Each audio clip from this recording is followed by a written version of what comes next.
மதுவிலக்கு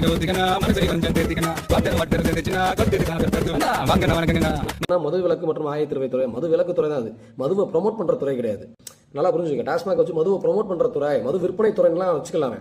அப்ப அந்த துறை என்ன செய்யுது அப்படின்னா, இது பெரிய ஆராய்ச்சி பண்ணியிருக்காங்க. கலாச்சார சாவுகள் நிறைய நடந்தப்போ இந்தியாலே பார்த்தீங்கன்னா கேட்டகரைஸ் பண்ணிடலாம் என்னென்ன லிக்கர்ஸ் இருக்குன்னு. இந்தியன் மேட் ஃபாரின் லிக்கர் அப்படின்னு ஒன்று இருக்குது. அந்த இந்தியன் மேட் ஃபாரின் லிக்கர் தான் இப்போ இருக்கிற விஸ்கி பெரிய நிறுவனங்கள் மூலமாக இருக்கிற டாஸ்மாகில் விற்கப்படுற அந்த சரக்கு.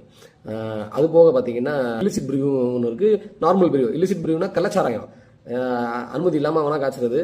அப்புறம் நார்மல் பிரியூ இருக்குது. அப்புறம் நேச்சுரல் பிரியூ இருக்குது. நேச்சுரல் லிக்கர்னா என்னென்னா கல், பனங்கல், தென்னங்கல் இதெல்லாம் இருக்குது. அப்புறம் நார்த்துலலாம் சில இதெல்லாம் வந்து அவங்களே இயற்கையாக வந்து சில இது வச்சு குடிக்கிறாங்க. ஆனால் அதுக்கெலாம் வந்து லைசன்ஸ் கிடையாது. ஸோ கவர்மெண்ட் ஏன் அதெல்லாம் தடுத்துருக்குன்னா, அதுக்கு சில பேட்டர்ன்ஸ்லாம் இல்லை. எவ்வளோ கண்டென்ட்டில் லிக்கர் கன்செப்ட், லிக்கரோட பெர்சன்டேஜ் இருக்கணும், ஆல்கஹால் பெர்சன்டேஜ் அதில் எவ்வளோ இருக்கணும், ப்ளஸ் வந்து எவ்வளோ அடித்தா எப்படி ரியாக்ட் பண்ணுவாங்கலாம் தெரியாது. வேறஸ் இந்த IMFL அதான் வந்து லைசன்ஸ் கொடுத்து அவன் வந்து கடையில் வந்து விற்க சொல்லியிருக்காங்க. இந்த IMFLக்கு அந்த அதிலே போட்டிருப்பான் எவ்வளோ லிக்கர் கண்டென்ட் இருக்குது, எவ்வளோ குடிச்சா எப்படி இருக்கும், எவ்வளோ அளவு குடிக்கணும்லாம் டீட்டெயில் இருக்குது. இதை கண்ட்ரோல் பண்ணுற மெக்கானிசம் வந்து கவர்மெண்ட் இருக்குது. வேறஸ் நீங்கள் கல் இறக்குறதையும் எவன் விற்பான், எப்படி விற்பான், அதில் என்ன கலந்து விற்பான், ஒன்றும் கண்ட்ரோல் இல்லை. இது போக வந்து கலாச்சாரம் அவன் காய்ச்சி விற்க ஆரம்பிச்சிட்டான்னா அதை கண்ட்ரோல் பண்ணுறதுக்கு நம்ம மெக்கானிசம் இல்லை. இவன் ஹெல்த்துக்கு ஆல்கஹால் பாதிப்பு தான் இருந்தால் கூட இது வந்து குறைஞ்ச பாதிப்புன்னு ஒன்று நிர்ணயம் பண்ணி இந்த கடைகளை திறந்து வச்சிருக்கான். இல்லாடி இவன் என்ன செய்வான்னா, இவன் போதை ஏற்றிக்கிறதுக்கு ஆட்டோமேட்டிக்காக என்ன செய்வானா, ஏதோ ஒரு மயமோ ஏதோ தேடி தான் போவான். இந்த சினிமாவில் நடிக்கிறான், இதை பார்த்துட்டு ஒருத்தர் என்ன செய்வான், டாஸ்மாகில் சாக்கு இல்லை அப்படின்னு என்ன செய்வான்னா நிறைய வழிகளை தேடி போடுவான். ஏதோ இந்த இருமல் மருந்து நல்லா இருக்குது, இதை வாங்கி குடிக்கலான்னு குடிப்பான். கரெக்டாக இல்லை, ஒரு மாத்திரை நல்லா இருக்குது, மாத்திரை வாங்கி சாப்பிடுவான். இல்லை இவனே தேடி போய் என்ன செய்வான்னா ஏதோ ஒரு கலாச்சாரம் இவனே காய்ச்ச ஆரம்பிப்பான். சில நேரத்தில் இவனை ட்ரை பண்ணி பார்ப்பான், இந்த மாதிரிலாம் பண்ணலாமா அப்படின்ட்டு. அதற்கான வாய்ப்புகளை உருவாக்கக்கூடாது என்பதற்காகத்தான் இந்த டாஸ்மாக் திறக்கப்படுது. வேற டாஸ்மாகில் வந்து ப்ரொமோட் பண்ணுறது கிடையாது. ஒவ்வொரு வீட்லையும் போய் இருக்கிற பசங்களெல்லாம் இழுத்துட்டு வந்து வா டாஸ்மாகில் குடின்னு சொல்லி ஊற்றி விடுறதெல்லாம் கிடையாது.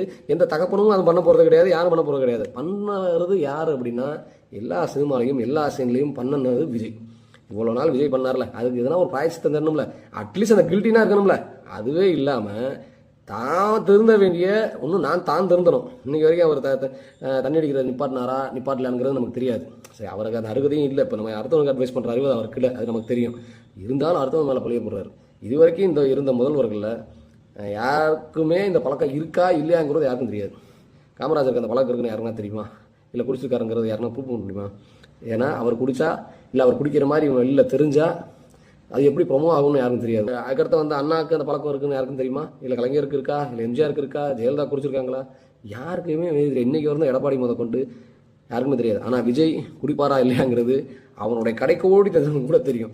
அப்படிங்கிறப்போ அவன் எதனால் உந்தப்படுறான் அப்படிங்கிறத